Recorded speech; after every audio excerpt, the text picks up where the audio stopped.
traffico dati?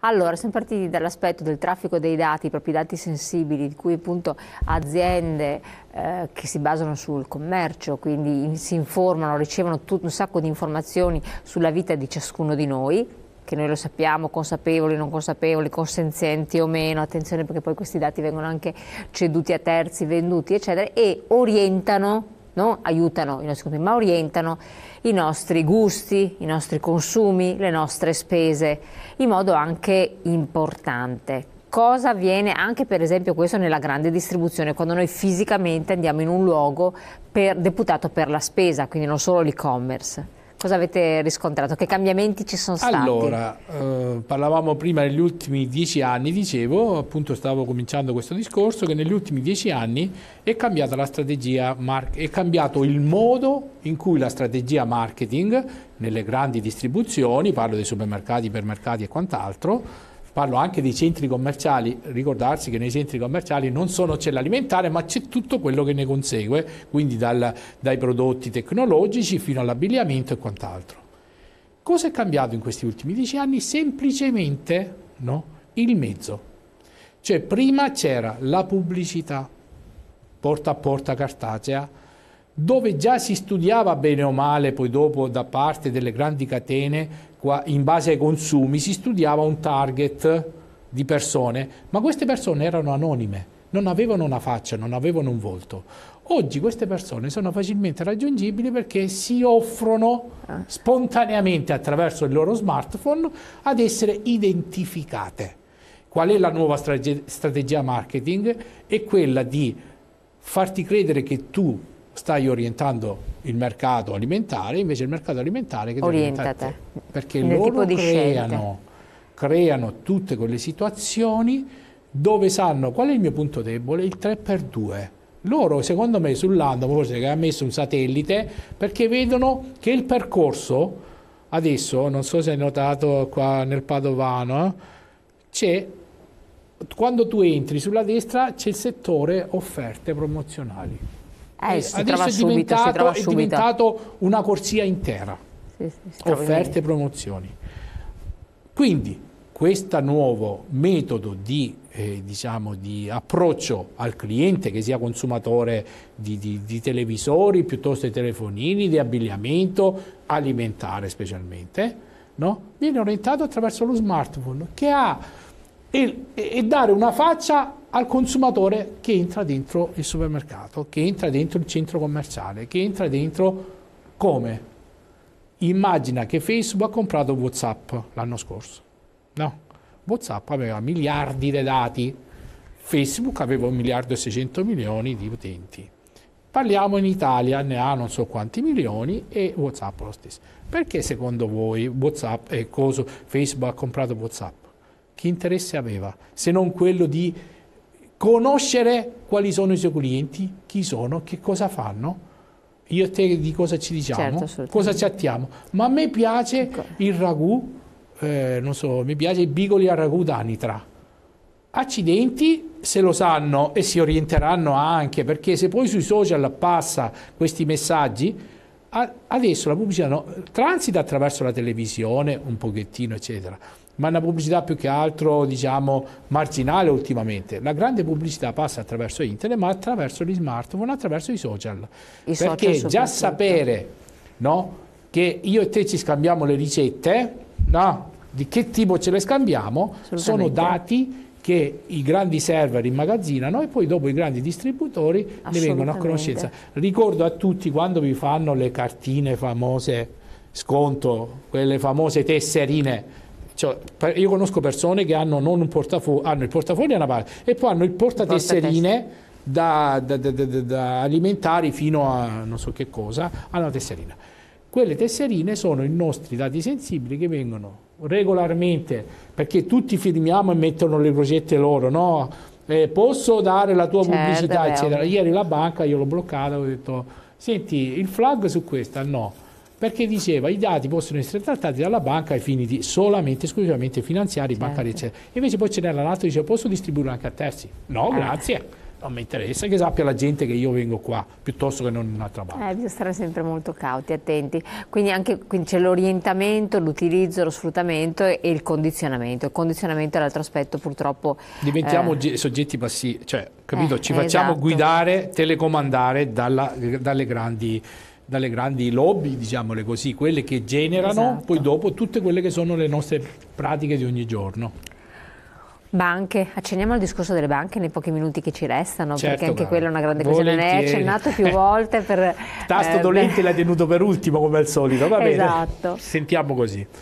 Tasto delle banche. Allora, adesso la crisi delle due banche ha fatto, diciamo, come dire, è stato la cassa di risonanza di un malessere che c'era. Il malessere era già prima del 2007, è inutile che mi vengano a dire che prima della crisi dei subprime americani l'Italia era un'isola felice. Vivevamo ancora in un sistema bancario feudale, direi, guarda, non mi sbilancio a dire feudale, no? Certo. Dove c'erano le famose casse di risparmio che derivavano dalle famose casse peote nel Veneto. Io non so, io sono da 40 anni qua, per cui è meglio che lo dica un veneto, perché io mi ritengo anch'io, insomma, dai, Radicalizzato ormai. Sarei un incluso? Ecco, bravo, a proposito di inclusione.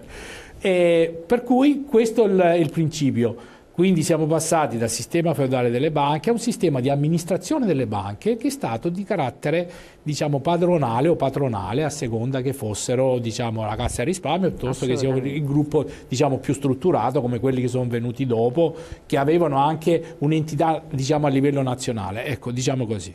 Perché se noi pensiamo in Veneto che fino a 20 anni fa la Cassa di Risparmio di Padova Rovigo, piuttosto che la Banca Popolare Veneta, piuttosto che altre, erano le realtà del territorio che mantenevano quello standard di accesso al credito alto, Certo. oggi praticamente c'è stato, come dire, siamo stati travolti non da una crisi, diciamo, nel mondo del lavoro, delle aziende, eccetera, ma da una crisi che è venuta addosso ai poveri industriali, ai poveri datori di lavoro e agli operai, e quindi ha ricaduto a tutte le fasce sociali, che non ci sta permettendo più di potersi rialzare.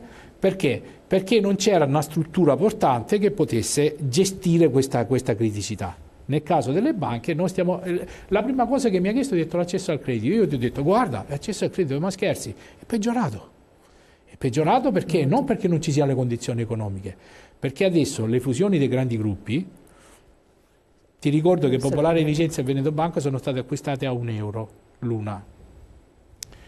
Ci saranno anche i debiti, però io penso che il patrimonio di Popolare di Vicenza, mi parlavano alcuni esperti di banca, io non sono esperto, però mi parlavano che il patrimonio avrebbe potuto rendere anche, riportando la fiducia dei clienti a casa, di poter portare, diciamo, di non portare allo sfacelo quello che è successo, lo sfacelo delle due banche che erano il fiore all'occhiello oltretutto, perché avevano una raccolta di fondi mostruosa. Beh, avevano credibilità sul territorio, tra l'altro. Sai come la chiamano? L'hanno chiamata nella serata, nella giornata dell'inclusione. Si chiama in inglese, no? Io la parola in inglese non sai che mi piace tanto, però lo devo dire, accountability. Accountability è proprio il modo in cui tu ti presenti, quello che rappresenti è la fiducia che puoi rappresentare nella persona, nel tuo interlocutore. L'accountability è proprio questo, cioè far dare all'interlocutore, alla gente che ti sta intorno, un tuo profilo che sia un profilo verace, che sia un profilo trasparente, che sia un profilo di massima fiducia. E quindi la Questo famosa crea credibilità. credibilità. Quindi voi come associazione consumatori avete riscontrato che è venuta anche meno questa credibilità da parte del... Questa è una delle cause per cui si è arrivati a quel punto. Perché è mancata prima la fiducia, no, dei risparmiatori, perché hanno detto accidenti, ci avete massacrato, adesso volete venire anche a chiederci di aver fiducia in voi. La credibilità, la fiducia e la credibilità, proprio la credibilità. Hai detto giusto la parola proprio che apre tutte le porte. Quindi che cosa proponete voi in questo momento particolare? In questo momento, per quanto riguarda le banche, io propongo un periodo che può essere un anno, 2, di conciliazione, cioè la banca si deve riavvicinare ad ogni suo cliente, aprirsi dicendo guardate, vabbè, abbiamo fatto un sacco di, stavo dicendo, cretinate, i nostri dirigenti hanno fatto quello che hanno fatto, sappiate che noi abbiamo la possibilità di creare un sistema bancario solido, gli strumenti ci sono perché il 4% di crescita ogni 3 mesi dell'export ci fa capire che il Veneto pompa di brutto.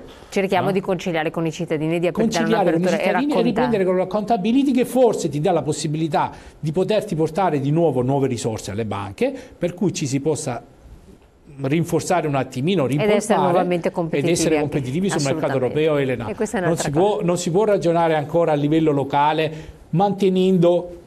Qualcuno ieri ho sentito parlava del referendum del 22 come un regresso, perché praticamente si localizza, no? Si centralizza il problema solo nel Veneto.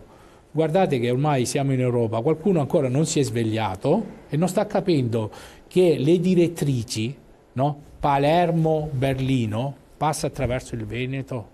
Ma assolutamente. Allora, non entriamo in discorsi di altro genere politici, ma restiamo appunto su questo. Queste sono le azioni principali. Il tempo a nostra disposizione è giunto a termine. Grazie Sergio Taurino, Presidente ad Hoc Veneto. Vi aggiorneremo sulle altre iniziative. Abbiamo cercato di toccare alcuni punti per farvi riflettere sulla realtà e sulle opportunità che ci possono essere. Grazie ancora, grazie a voi di averci seguito. Noi ci vediamo domani. Grazie a tutti, arrivederci.